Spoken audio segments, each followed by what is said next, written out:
आज मैं ऐसे मांगा के बारे में बात करने जा रहा हूँ जिसको द ग्रेटेस्ट मांगा ऑफ ऑल टाइम भी कहा जाता है। और अगर आप एनीमे देखते हैं तो आपको अपनी पूरी जिंदगी में इस मांगा को तो एक बार पढ़ना ही चाहिए। बर्ज़र्क 25 अगस्त 1989 को स्टार्ट हुई एक ऐसी लेगेसी जिसने एनिमे इंडस्ट्री और मांगा इंडस्ट्री की नींव हिला के रख दी। 35 साल से भी ज्यादा इस मांगा को हो चुके हैं और जो इसने अब तक हमें डिलीवर करा है वो अनथिंकनेबल है, वो अनइमेजिनेबल है। इसके कैरेक्टर, इसके मांगा का स्टाइल, इसकी क्वालिटी, हर कुछ टॉप नॉच है। मैं आपको बता रहा हूँ, आपको इस मांगो को एक बार जरूर पढ़ना ही चाहिए। इसमें एक कैरेक्टर है गट्स, जिसको आप देख के आपको रोना आ जाएगा जिसकी लाइफस्टाइल देख के। पर हमारे पास अभी बर्ज़र्क की क्या क्या चीजें हैं, कुछ मर्चेंडाइज हैं, वीडियो गेम्स हैं, एनीमे भी है, मगर हमारे पास एक ट्रू परफेक्ट बर्ज़र्क एनीमे नहीं है अभी तक। क्या आपने कभी सोचा है कि द ग्रेटेस्ट मांगा ऑफ ऑल टाइम कि अभी तक कोई अच्छी सी परफेक्ट एनीमे अडेप्टेशन क्यों नहीं बनी?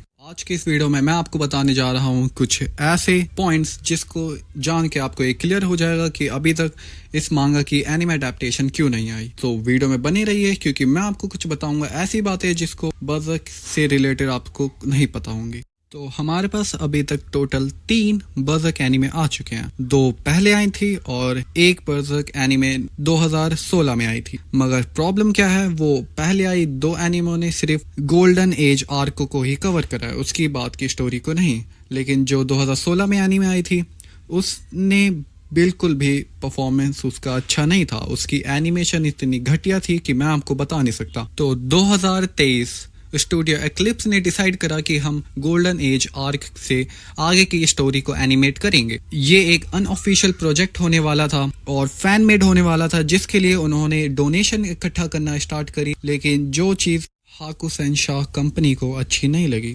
हाकुसेंशा ये वही कंपनी है जो कि बर्ज़र्क के राइट्स लाइसेंस ओन करती है, जो कि बर्ज़र्क को पब्लिश करती है, उसको ये चीज बिल्कुल अच्छी नहीं लगी कि कोई दूसरी कंपनी बर्ज़र्क के नाम पे पैसे छाप रही है, क्योंकि डोनेशन एक तरह से वो पैसे ही ले रहे हैं इसके लिए। तो ये चीज कंपनी को बिल्कुल भी पसंद नहीं आई, जिसने इस प्रोजेक्ट पे शटडाउन लगा दिया। अगर पूरी बर्ज़र्क कम्युनिटी में इसके काफी मिक्स रिएक्शन आए। कुछ पीपल्स को लग रहा था कि ये सही है, मतलब उनका प्रोजेक्ट बंद हो गया, जो कि काफी जस्टिफाई था। मगर कुछ लोगों को लगता है कि नहीं यार, ये नहीं होना चाहिए, क्योंकि बर्ज़र्क जैसी लेगेसी को, मास्टरपीस को एनिमेट होना चाहिए था। कम्युनिटी के काफी मिक्स रिएक्शन आए, किसी को ये सही लगा, किसी को ये गलत।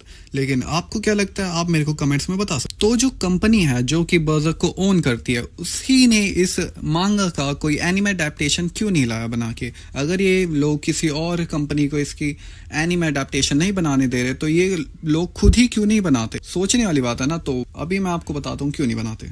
इसका एक सबसे बड़ा रीजन है मनी। अब आपको सुनने में काफी ऑड लग रहा होगा कि बर्ज़र्क जैसी मांगा, जिसको द ग्रेटेस्ट मांगा ऑफ ऑल टाइम कहा जाता है, उसके लिए मनी कैसे कोई प्रॉब्लम हो सकती है। लेकिन मेरा यकीन कर, ओवरऑल ये सारी चीजें बस एक बिजनेस का हिस्सा ही है। अगर आप जापान में देखो, हाँ मैं मानता हूँ कि एक आर्ट फॉर्म है, आर्टिस्ट अपने आर्ट को प्रेजेंट करता है, लेकिन ये ओवरऑल एक बिजनेस ही है जिसको कुछ बड़े बिजनेसमैन ओन करते हैं। अगर आप सेल्स नंबर पे ध्यान दें तो बर्ज़र्क ने अपनी पूरी लाइफ टाइम में, मतलब पूरी अपनी 30 सालों के लाइफ टाइम में सिर्फ 60 मिलियन कॉपीज ही सेल करी है, 60 मिलियन यूनिट ही सेल करी है। एज कम्पेयर टू कुछ नए जनरेशन के मांगाज हैं या कहे तो एनिमे हैं, जैसे कि जुजुत्सु काइसन या फिर डीमन स्लेयर। जुजुत्सु काइसन ने जो कि 19 मिलियन यूनिट सेल करी है और डीमन स्लेयर ने 150 मिलियन यूनिट सेल करी है, वो भी 10 सालों से कम में, एक डेकेड से भी कम में उन्होंने इतना ज्यादा रेवेन्यू उनको कमा के दिया है,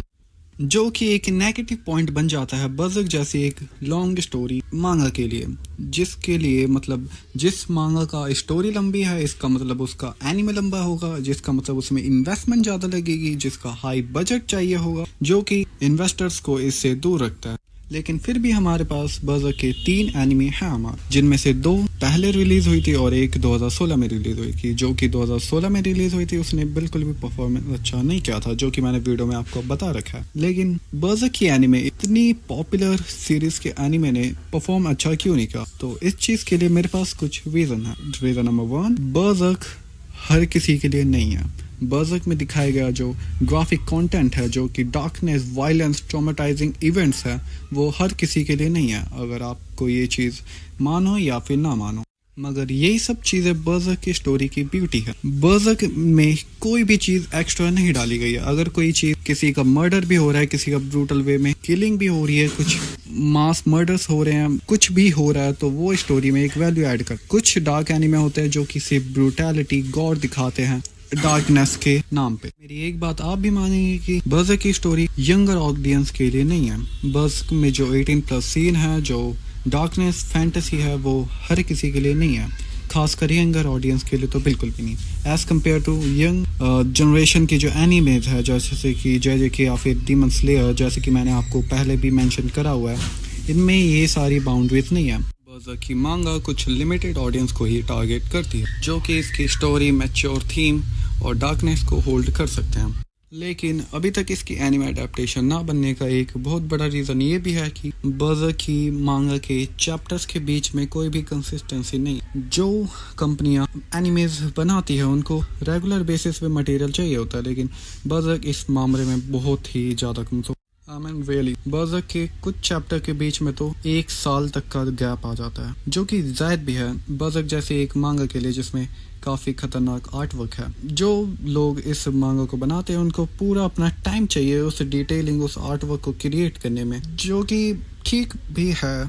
एट द एंड मुझे क्या लगता है, मैं बस एक बर्ज़र्क मांगा का फ़ैन हूँ जो कि ये वीडियो बना रहा हूँ। मैं बिल्कुल चाहूँगा कि बर्ज़र्क की एक एनिमे अडेप्टेशन आए, वो भी ट्रू एनिमे अडेप्टेशन, जो कि पता नहीं हमें कब मिलेगी। हो सकता है कि फ्यूचर में मिले, हो सकता है कुछ सालों में मिले, जो कि देखने में थोड़ी हैरानी होगी क्योंकि बर्ज़र्क की स्टोरी अभी तक कंप्लीट नहीं है। तो देखते हैं कि इसकी जो एनिमे है वो कब तक आती है। मगर जब भी आए मैं हमेशा एक्साइटेड रहूँगा इसके लिए। बाकी सब उन बड़े बिजनेसमैन के हाथों में जो कि एनिमेशन कंपनी ओन करते हैं। सो मैं मिलता हूँ आपसे एक नेक्स्ट वीडियो में, तब तक के लिए लाइक, शेयर, सब्सक्राइब।